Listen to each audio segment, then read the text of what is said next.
Chapter 1. School in England. One cold winter day, a little girl and her father arrived in London. Sarah Crewe was 7 years old, and she had long black hair and green eyes. She sat in the cab next to her father and looked out of the window at the tall houses and the dark sky. "What are you thinking about, Sarah?" Mr. Crewe asked. "You are very quiet." He put his arm round his daughter. "I'm thinking about our house in India," said Sarah, "and the hot sun and the blue sky. I don't think I like England very much, Father." "Yes, it's very different from India," her father said. "But you must go to school in London, and I must go back to India and work." "Yes, Father, I know," said Sarah. "But I want to be with you. Please come to school with me. I can help you with your lessons." Mr. Crewe smiled, but he was not happy. He loved his little Sarah very much, and he did not want to be without her. Sarah's mother was dead, and Sarah was his only child. Father and daughter were very good friends. Soon they arrived at Miss Minchin's school for girls and went into the big house. Miss Minchin was a tall woman in a black dress. She looked at Sarah and then gave a very big smile. "What a beautiful child," she said to Mr. Crewe. Sarah stood quietly and watched Miss Minchin. "Why does she say that?" she thought. "I'm not beautiful, so why does she say it?" Sarah was not beautiful, but her father was rich, and Miss Minchin liked girls with rich fathers, because it was good for the school, and good for Miss Minchin too. "Sarah is a good girl," Mr. Crewe said to Miss Minchin. "Her mother was French, so she speaks French well. She loves books, and she reads all the time. But she must play with the other girls and make new friends, too." "Of course," said Miss Minchin. She smiled again. "Sarah is going to be very happy here, Mr. Crewe." Mr. Crewe stayed in London for a week. He and Sarah went to the shops, and he bought many beautiful, expensive dresses for his daughter. He bought books and flowers for her room, and a big doll with beautiful dresses too.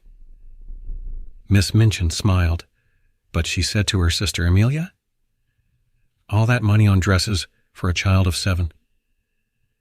She looks like a little princess, not a schoolgirl." When Mr. Crewe left London, he was very sad. Sarah was very sad too, but she did not cry. She sat in her room and thought about her father on the ship back to India. "Father wants me to be happy," she said to her new doll. "I love him very much, and I want to be a good daughter, so I must be happy." It was a very big and very beautiful doll, but of course it could not answer. Sarah soon made new friends in the school. Some little rich girls are not very nice children. They think they are important because they have money and lots of expensive things. But Sarah was different. She liked beautiful dresses and dolls, but she was more interested in people and books and telling stories. She was very good at telling stories. She was a clever child, and the other girls loved to listen to her. The stories were all about kings and queens and princesses and wonderful countries across the sea. "How do you think of all those things?" asked her best friend, Ermengarde. "I have all these pictures in my head," said Sarah, "so it's easy to tell stories about them." Poor Ermengarde was not 11. She could never remember any of her school lessons, and Miss Minchin was always angry with her. Sarah often helped Ermengarde with her lessons. "Listen, Ermi," she said, "you remember that French king, Louis XVI? Well, this is a story about him. one day in 1792, and so Ermengarde learned her lessons through Sarah's stories, and she loved her friend very much. But not everybody was Sarah's friend. Lavinia was an older girl. Before Sarah came, Lavinia was the richest and the most important girl in the school. But Sarah's father was richer than Lavinia's father. So now Sarah was more important than Lavinia, and Lavinia did not like that. "Oh, Sarah is so clever," Lavinia often said. "Sarah is so good at French. Her dresses are so beautiful, and she can sing so well. And she is so rich. Of course, Miss Minchin likes her best." Sarah did not answer when Lavinia said these things. Sometimes it was not easy, but Sarah was a kind, friendly girl, and she did not like to be angry with anyone. Chapter 2. The Diamond Mines. And so 3 years went by. Sarah's father wrote to her often, and Sarah wrote loving little letters back to him. One day, a very exciting letter arrived. Everybody in the school talked about it for days. "My friend," wrote Mr. Crewe, "has some mines in northern India, and a month ago his workers found diamonds there. There are thousands of diamonds in these mines, but it is expensive work to get them out. My friend needs my help. So, little Mrs., this was Mr. Crewe's special name for Sarah, I am putting all my money into my friend's diamond mines, and one day you and I are going to be very rich." Sarah was not interested in money, but a story about diamond mines in India was exciting. Nearly everybody was very pleased for Sarah, but not Lavinia, of course. "Huh?" she said. "My mother has a diamond. Lots of people have diamonds. What's so interesting about diamond mines?" "But there are thousands of diamonds in these mines," said Ermengarde. "Perhaps millions of them." Lavinia laughed. "Is Sarah going to wear diamonds in her hair at breakfast then? Or is it Princess Sarah now?" Sarah's face went red. She looked at Lavinia angrily, but said quietly, "Some people call me Princess." "I know that. But princesses don't get angry or say unkind things, so I'm not going to say anything to you, Lavinia." "To me, you are a princess," Ermengarde said to Sarah later. "And you always look like a princess in your beautiful dresses." Sarah was a princess to another girl, too. This was Becky. She was a servant in Miss Minchin's school, and she was only 14 years old. But she worked all day and sometimes half the night. She carried things upstairs and downstairs. She cleaned the floors. She made the fires, and she was always tired and hungry and dirty. She and Sarah had very different lives. But one day, Sarah came into her bedroom, and there was Becky, sleeping in a chair. "Oh, you poor thing," Sarah said. Then Becky opened her eyes and saw Sarah. She got up at once. "Oh, miss," she said. "I'm very sorry, miss. I just sat down for a minute and—" "Don't be afraid," said Sarah. She gave Becky a friendly smile. "You were tired, that's all. Are you going to tell Miss Minchin?" asked Becky. She began to move to the door. "Of course not," said Sarah. "Please don't run away. Sit down again for a minute. You look so tired." "Oh, miss, I can't," Becky said. "You're very kind, miss. But Miss Minchin—" "Please," said Sarah. She took Becky's hand. "You're only a little girl, like me. Let's be friends." And so Becky sat down again, and soon she and Sarah were friends. Nobody knew about this, of course.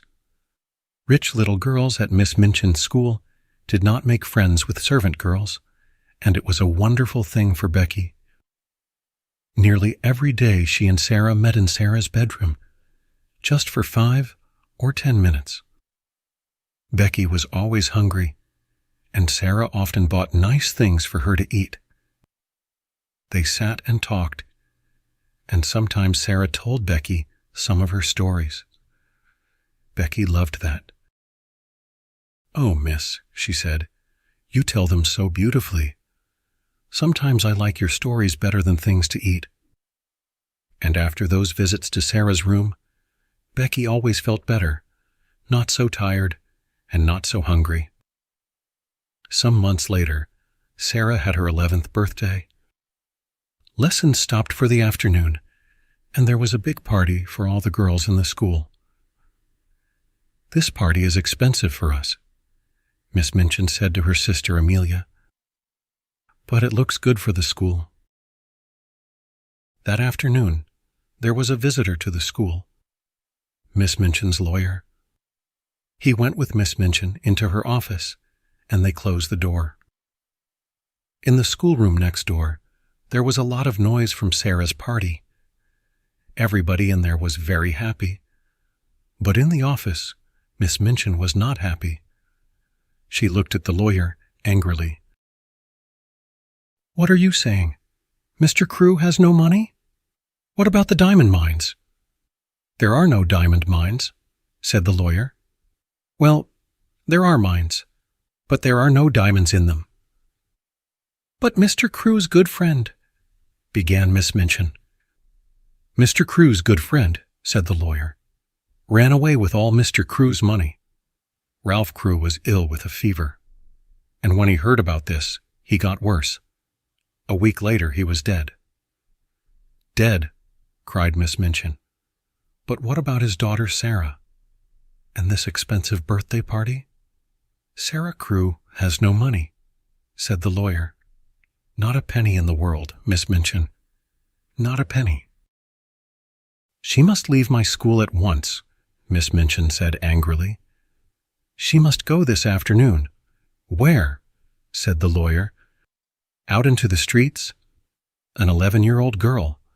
That's not going to look very good for your school, Miss Minchin." Miss Minchin's face went red. "You can't put her out in the streets," said the lawyer. He stood up. "But perhaps she can work for you." The lawyer left, and Miss Minchin called her sister Amelia. "Bring Sarah Crewe here at once," she said. 2 minutes later, Sarah, in her beautiful blue party dress, stood in front of Miss Minchin. "Have you a black dress, Sarah?" Miss Minchin said coldly. "Yes, Miss Minchin," said Sarah, "but it's very small." "Go and put it on at once," said Miss Minchin. "Your father is dead. There were no diamond mines, and your father's friend ran away with all his money. You have nothing, not a penny, but I am going to be very kind to you. You can stay in my house, but now you must be a servant and work for your bread. You can sleep in a servant's room upstairs next to Becky's room." Chapter 3. The New Servant Girl. That evening, in the little attic room, Sarah sat on the bed in her old black dress. She did not cry, but her face was white, and she did not move or speak for hours. Late at night, the door opened quietly, and Becky looked in. Her eyes were red from crying. "Oh, miss," she said, "all the servants are talking about it. I'm so sorry, so sorry." She looked at Sarah's white face and began to cry again. Then she ran to Sarah and took her hand. At last, Sarah moved. Slowly, she turned her head and looked at Becky. "Oh, Becky," she said. And that was all. That first night in the attic was very long. Sarah did not sleep. "Father is dead," she whispered again and again. "Father is dead. I'm never going to see him again." The next morning, Sarah's new life began. She learned to clean floors and to make fires. She ran upstairs and downstairs, and she worked in the kitchen. The cook was a big woman with a red, angry face. "So," she said, "the little rich girl with the diamond mines is now a servant, eh?" She looked at Sarah. "Now I'm making apple pies this morning. Run down to the shops and get me some apples, and be quick." So Sarah ran to the shops and carried a big bag of apples back to the house. Then she cleaned the kitchen floor and carried hot water up to all the bedrooms. She worked every day, from early in the morning to late at night. She helped in the school too. "You speak French well," Miss Minchin said to her coldly. "So you can teach French to the younger children, but you're only a servant. Don't forget that." The first months of Sarah's new life were very hard. She was always tired and hungry, but she never cried. At night, in her little attic, she thought about her father, dead in India, all those miles away. "I must be brave," she said. "Father always wanted me to be brave, and I have a bed to sleep in and something to eat every day. Lots of people don't have that." At first, Sarah's only friend was Becky. Every day Becky came into Sarah's room. They did not talk much, but it helped Sarah a lot to see Becky's friendly, smiling face.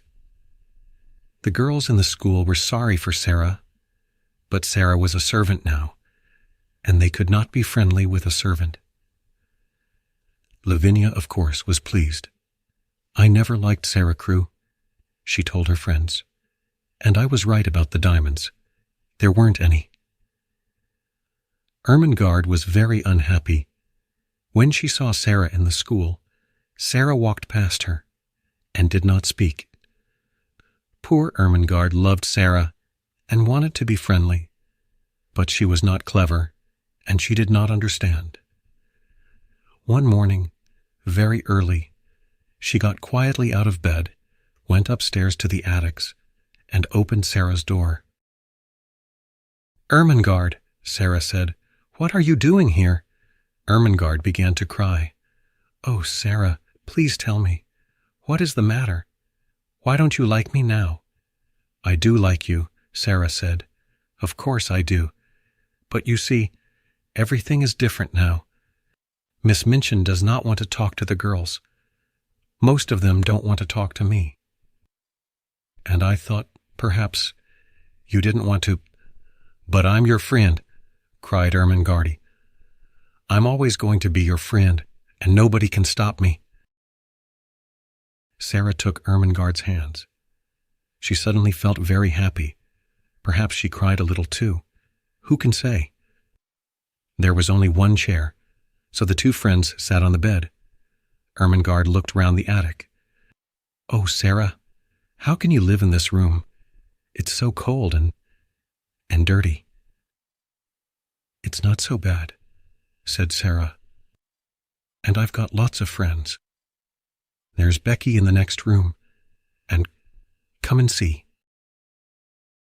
She moved the table under the window, and then she and Ermengarde stood on it and looked out of the window, over the roofs of the houses. In her pocket, Sarah had some small pieces of bread. She put her hand out of the window, with the bread on it. "Watch," she said. After a minute, a little brown bird flew down to Sarah's hand and began to eat the bread. Then a second bird came, and a third, and a fourth.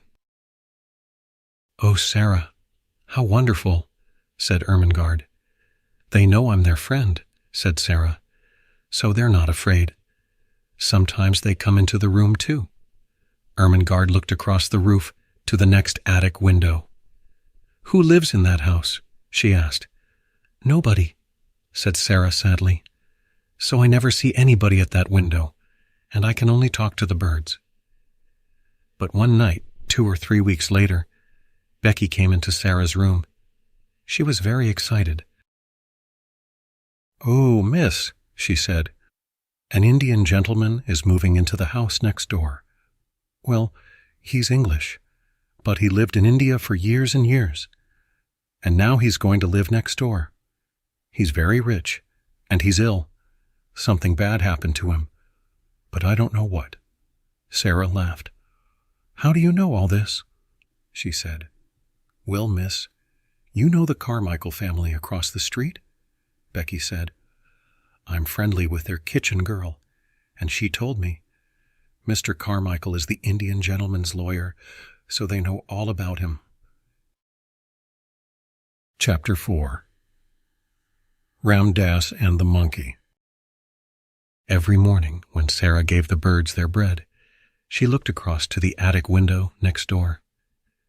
But nobody opened it. Nobody called out, "Good morning," across the roof, or gave Sarah a friendly smile. Perhaps the Indian gentleman's servants all sleep downstairs, she thought sadly. Her life was very lonely now.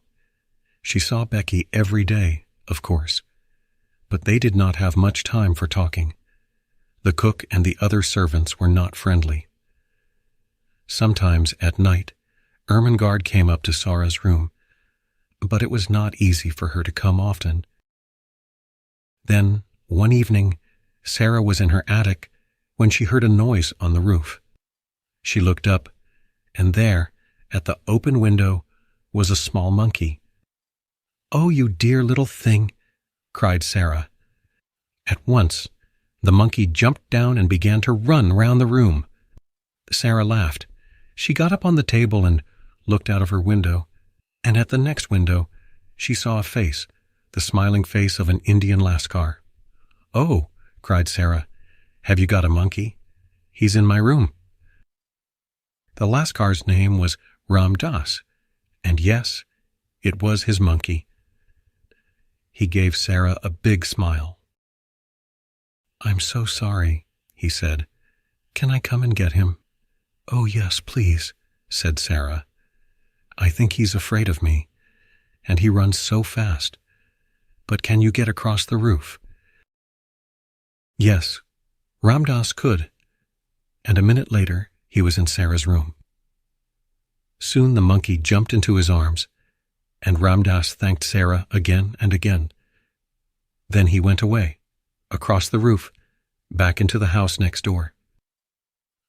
Sarah went to the shops 5 or 6 times a day, and when she walked past the house next door, she often thought about the Indian gentleman. She felt sorry for him.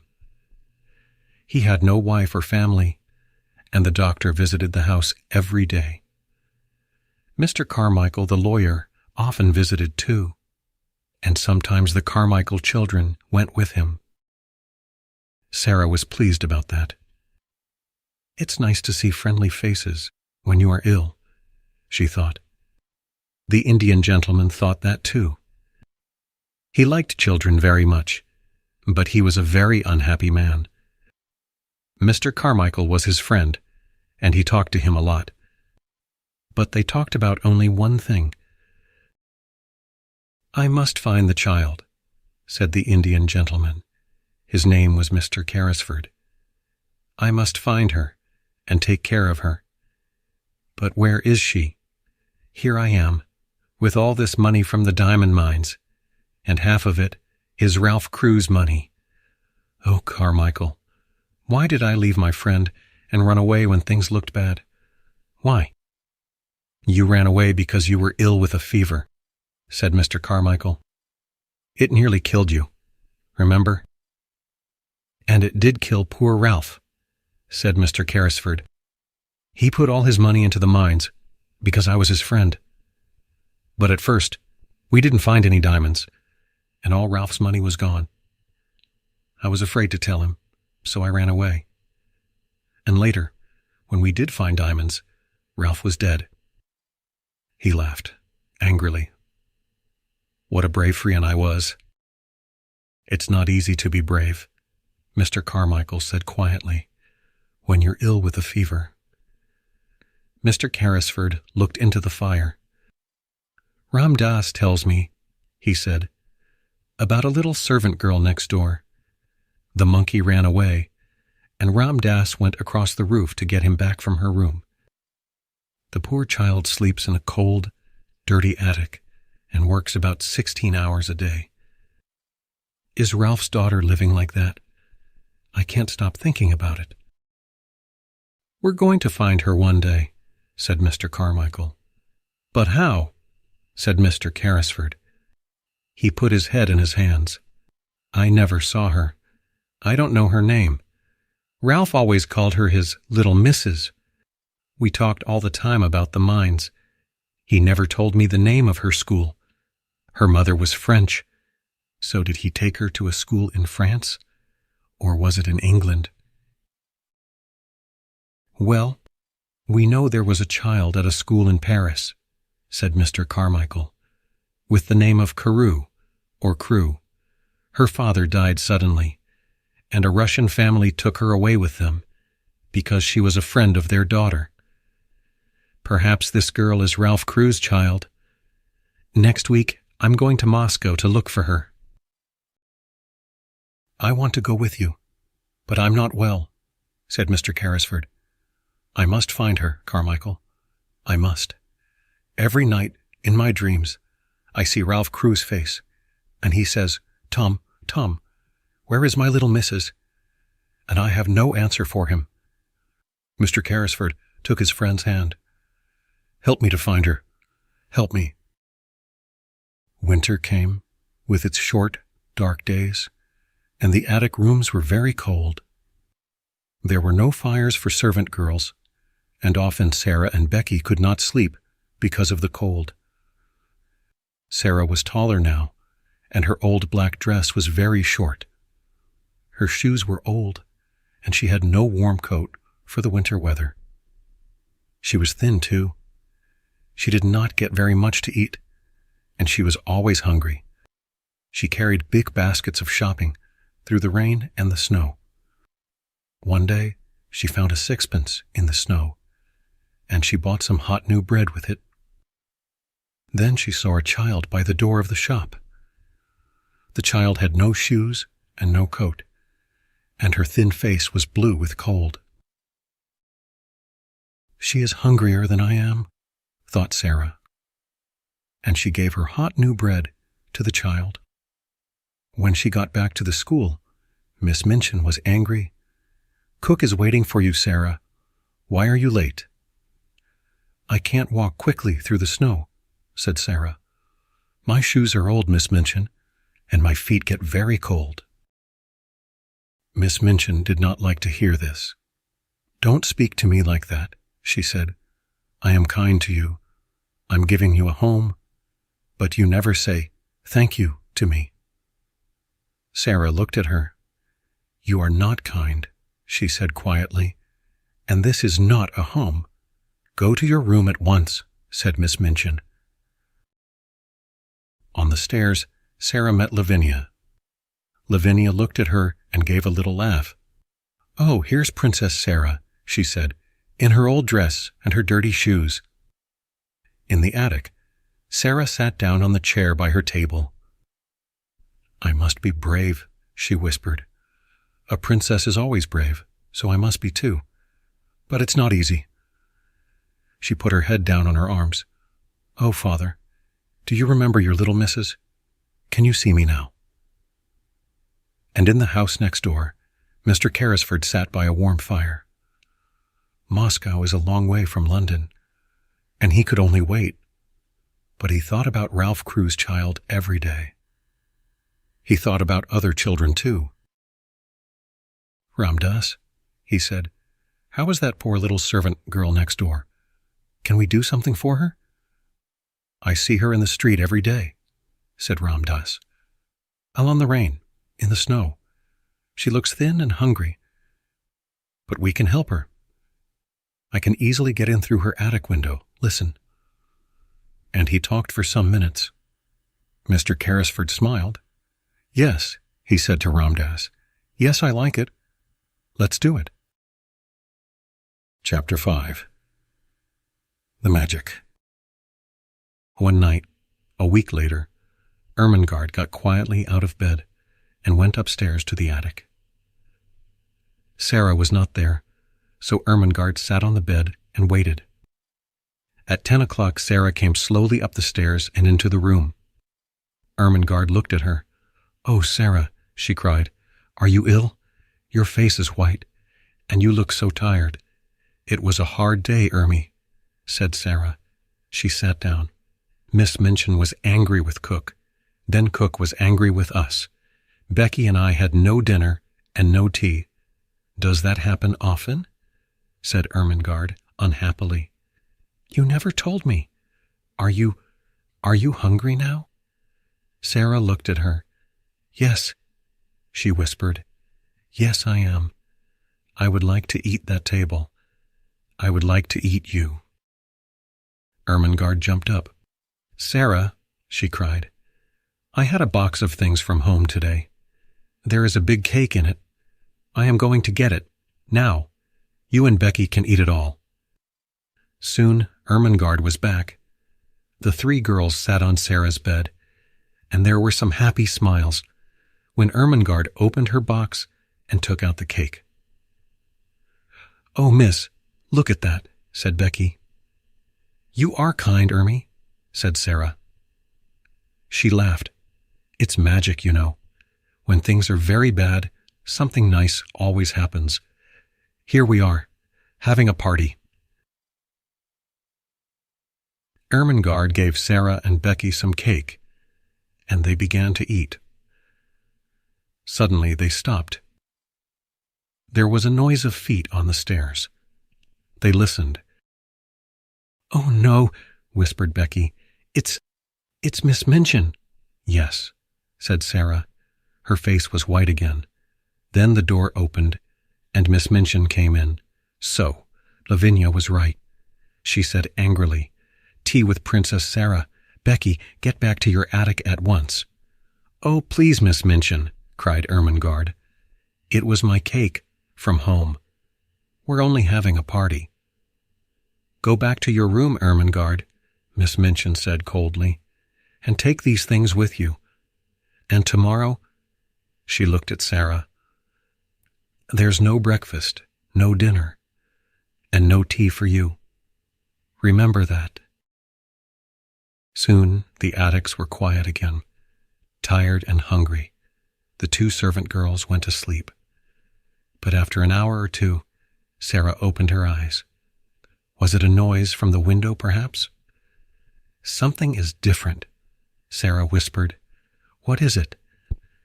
She sat up in bed and looked around the room. She looked again and again, and her eyes were very big. The room was different, very different. There was a wonderful hot fire. There were new, warm blankets on her bed and beautiful pictures on the walls. Sarah slowly got out of bed. "Is this a dream?" she said. "Where did all these things come from?" She put out her hand to the fire. "No, it's not a dream. The fire is hot. I can feel it. And oh, look at the table." There was a red cloth on the table, and cups and plates. There was hot tea and wonderful things to eat.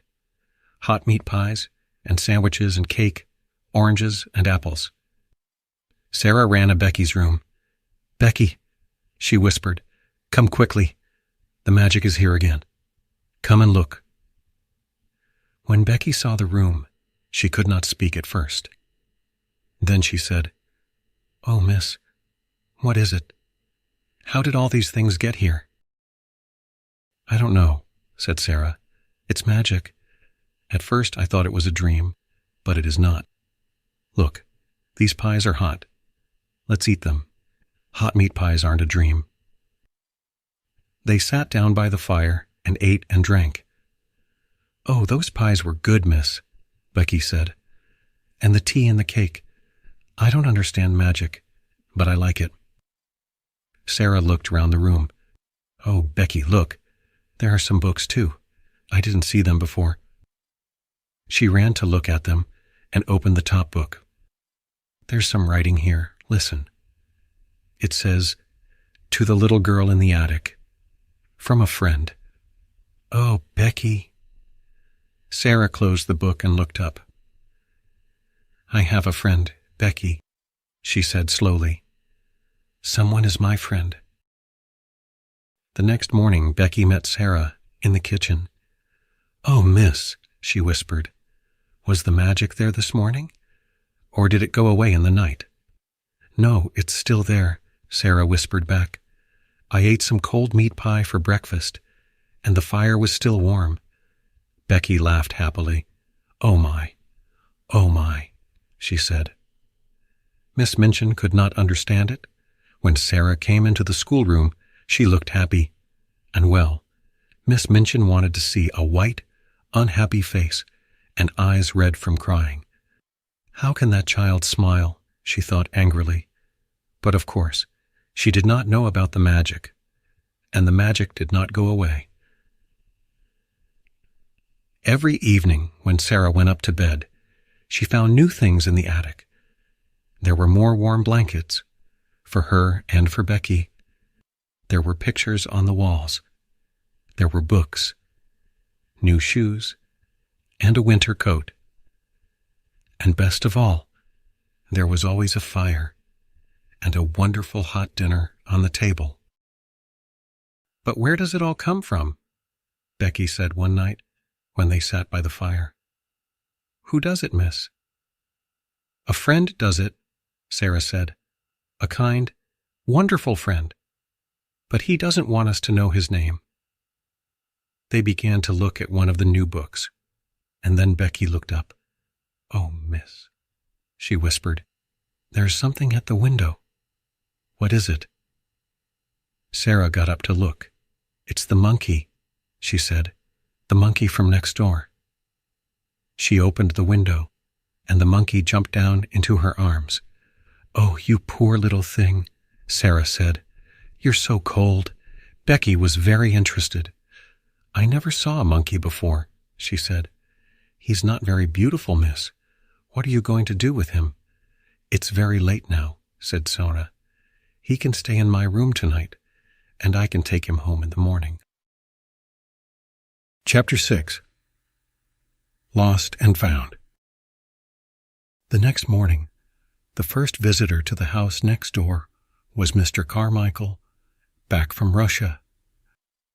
But when he came into the house, his face was sad. Mr. Carrisford knew the answer at once. You didn't find her, he said. I found her, Mr. Carmichael said, but it was the wrong girl. Her name is Emily Carew, and she's much younger than Ralph Carew's daughter. I'm very sorry. We must begin again, said Mr. Carrisford unhappily. But where? It's 2 years now. 2 years. Well, she isn't at a school in Paris. We know that, Mr. Carmichael said. Let's look at schools in England now. Yes, said Mr. Carrisford. Yes, we can begin in London. There's a school next door, Carmichael. Perhaps it was the magic again. But at that moment, Ram Dass came quietly into the room. The little servant girl from the attic is here, he said to Mr. Carrisford, with the monkey. He ran away again last night to her room. Would you like to see her? Yes, said Mr. Carrisford. Yes, I would. Bring her in. And so, Sarah came into the room and stood in front of the Indian gentleman. She smiled at him. Your monkey came to my room last night, she said, and I took him in because it was so cold. Mr. Carrisford watched her face with interest. That was kind of you, he said. Sarah looked at Ram Dass by the door. Shall I give him to the Lascar? She asked. How do you know he is a Lascar? Said Mr. Carrisford. Oh, I know Lascars, Sarah said. I was born in India. Mr. Carrisford sat up suddenly. In India, he said. But you're a servant at the school next door. Yes, I am now, said Sarah, but I wasn't at first. The Indian gentleman looked at Mr. Carmichael, and then Mr. Carmichael looked at Sarah. What do you mean by at first, child? He asked. When father first took me to the school. "Where is your father?" said Mr. Carmichael. "He died," said Sarah, very quietly. "His friend ran away with all his money, and there was no money for me. There was nobody to take care of me.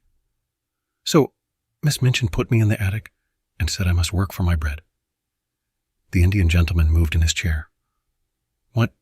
What was your father's name?" he said. "Tell me." Sarah looked at him sadly. "Ralph Crewe," she said. "He died in India from a fever 2 years ago." Mr. Carrisford's face went very white. "Carmichael," he whispered, "it is the child. The child." That was an exciting day for many people. At first, poor Sarah did not understand, but Mr. Carmichael talked to her quietly and told her everything, the true story about her father's friend and the diamond mines and the 2 hours of looking for Ralph Crewe's daughter. And all the time, she said later to Mr. Carrisford, when they sat by his fire, "I was in the house next door." Tom Carrisford took her hand. "Yes," he said, "and you're never going back there. Your home is with me now. I'm going to take care of Ralph's little missus." Sarah laughed happily. "And you were the friend, too. All those beautiful things in my attic came from you and Ram Dass. Becky and I thought it was magic." The Indian gentleman smiled at her. "We were sorry for you," he said. "Ram Dass can move very quietly, and he carried the things across the roof when you were out. I couldn't find Ralph's daughter, but I wanted to help somebody. And then Ram Dass told me about this sad, lonely little servant girl in the attic next door." And so the story ended happily for everybody, but not for Miss Minchin. Sarah was very rich now, and Miss Minchin wanted her to come back to the school. She came to see Mr. Carrisford, but he said some very angry things to her, and she went away with a red face. Becky came to live in Mr. Carrisford's house, too. She was Sarah's servant, and she was very happy. She had a warm room, nice dresses, and good things to eat every day. And she loved Sarah very much. Ermengarde often came to visit Sarah, and Sarah helped her with her school lessons again. Ermengarde was not clever, but she was a true friend. On that first day in the Indian gentleman's house, Sarah wrote a letter to her, and Ermengarde carried the letter into the schoolroom. There were diamond mines, she told Lavinia and the other girls. There were millions and millions of diamonds in the mines, and half of them are Sarah's, and they were her diamonds all the time when he was cold and hungry in the attic, and she was a princess then, and she's a princess now.